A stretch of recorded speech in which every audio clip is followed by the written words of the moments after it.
Padahal meskipun orang kaya pun, apabila sudah kena suatu permasalahan di penyakit yang parah, oke. itu sangat membutuhkan biaya yang besar.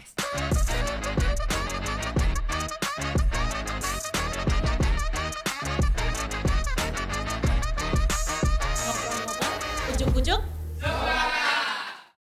Selamat pagi, siang, sore, malam, dimanapun Sobat Pojok Papat berada saat ini. Senang sekali saya Bina Biantara jumpa lagi ke ruang dengar Sobat Pojok Papat. Dan hari ini saya akan kembali di program acara Ngopi, Ngobrol Politik di Pojok Papat.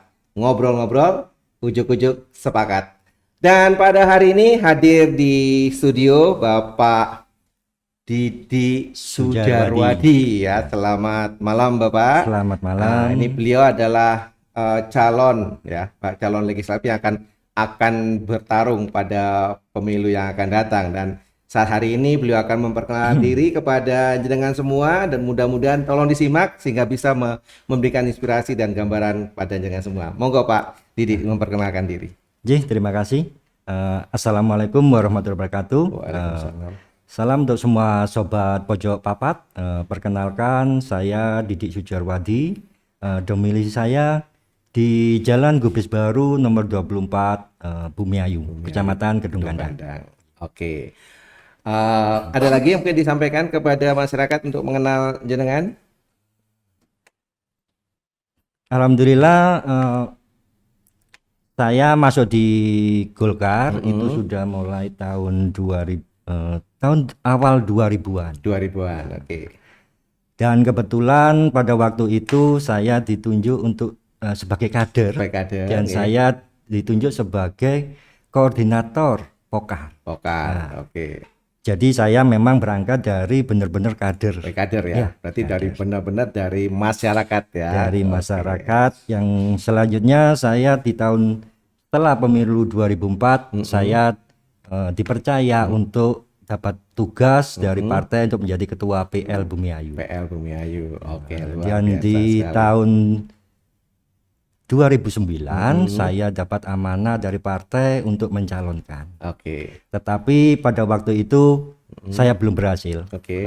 Dan setelah itu saya tetap di Golkar, tapi ada momen pada waktu saya harus keluar kota sehingga saya tidak aktif. Oke. Dan kemarin di 2020 pada waktu saya balik ke Kota Malang, saya dipercaya untuk menjadi sekretaris kecamatan. Ya, luar biasa ya. Jadi Pak Didi ini, saya panggil Pak Didi ya. Monggo. Oke. Mas saja lebih Mas. asik. Mas Didi ya. Oke. Nah, jadi benar berangkat dari masyarakat, tentunya sangat mengenal ya masyarakat yang di sekitarnya, karena Pokar berarti dari lingkungan tempat tinggal ya. Kemudian ke kelurahannya, kemudian sampai ke kecamatan, dan pernah juga kompetisi ya. Sampai belepotan saya ngomong. Lihat auranya ini loh. Oke, Pak Didi, kira-kira di lingkungan saat jenengan di Pokar sampai sekarang, di lingkungan tersebut di Kedung Bumiayu ya, Kedung Gandang itu apa masalah-masalah yang kira-kira membangkitkan minat jenengan untuk berani maju lagi dalam pencalonan ini? Saya kira kalau kita ngomong permasalahan itu sangat kompleks. Ini bukan cuma tugas seorang anggota dewan, ataupun seorang wali kota ataupun yang lainnya, tapi ini adalah tugas kita bersama. Terutama dari masyarakat. Kebetulan yang kita lihat di masyarakat ini, mungkin kita pakai skala prioritas. Skala prioritas mungkin yang kita perhatikan di awal adalah kesehatan. Ya. Karena tidak semua masyarakat kita itu bisa menikmati fasilitas dari negara dalam bentuk KIS.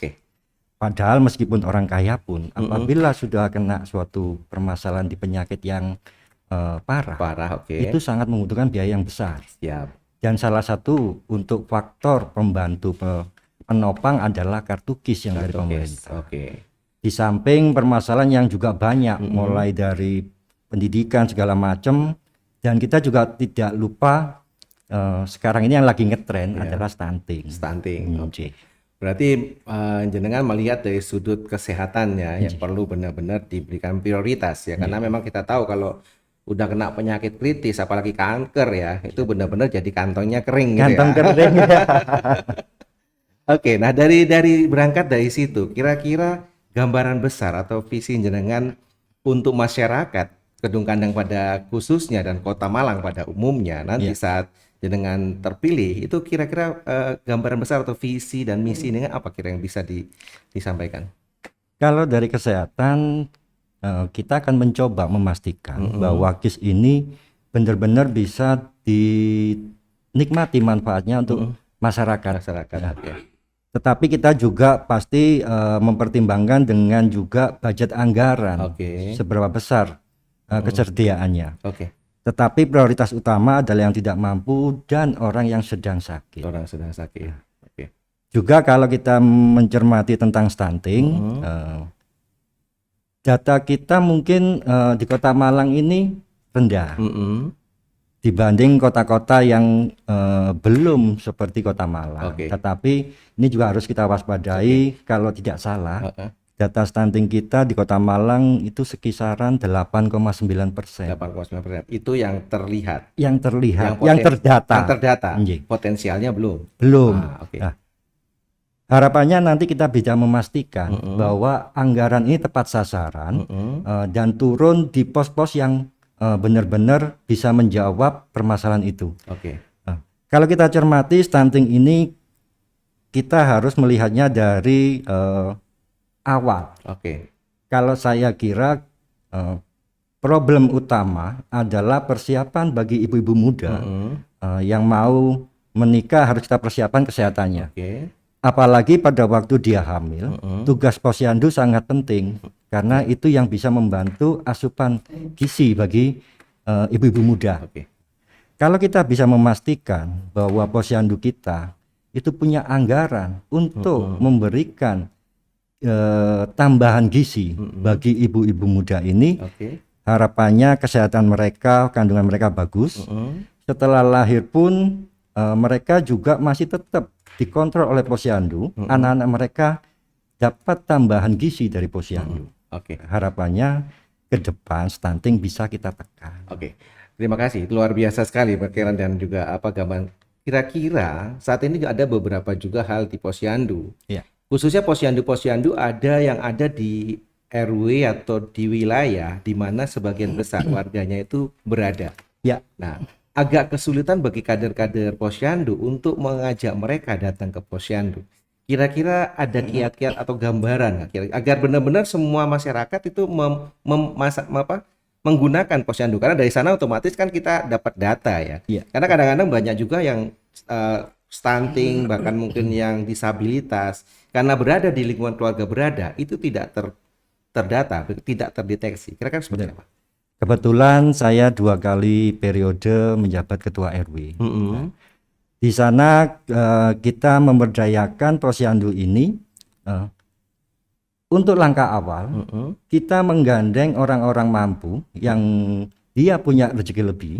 Itu kita adakan semacam patungan untuk membackup posyandu dalam hal penyediaan gizi. Harapannya kalau mereka sudah support, pasti mereka juga akan datang ke posyandu. Nah, jadi kita bikin konsepnya ini gotong royong dan kekeluargaan. Jadi tidak ada beda antara si kaya dan si miskin. Memang prakteknya orang yang dengan ekonomi lebih, katakan dengan ekonomi yang kaya, mereka merasa kurang pas datang ke posyandu karena mereka lebih senang datang ke dokter.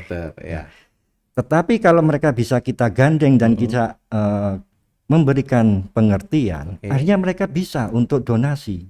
Setelah donasi mereka juga datang ke posyandu. Jadi ikut terlibat di dalam karena merasa memiliki gitu. Betul, itu yang konsep kita bangun. Luar biasa sekali. Mudah-mudahan ya Pak Mas Didi di sini benar-benar dengan konsep ini dan juga sobat Pojok Papat bisa mendengarkan tadi, mudah-mudahan konsep bisa dicontoh juga di RW-RW lain karena beberapa RW ada masalah seperti itu khususnya. Jadi kader itu sulit sekali untuk mengambil data dari mereka yang mampu.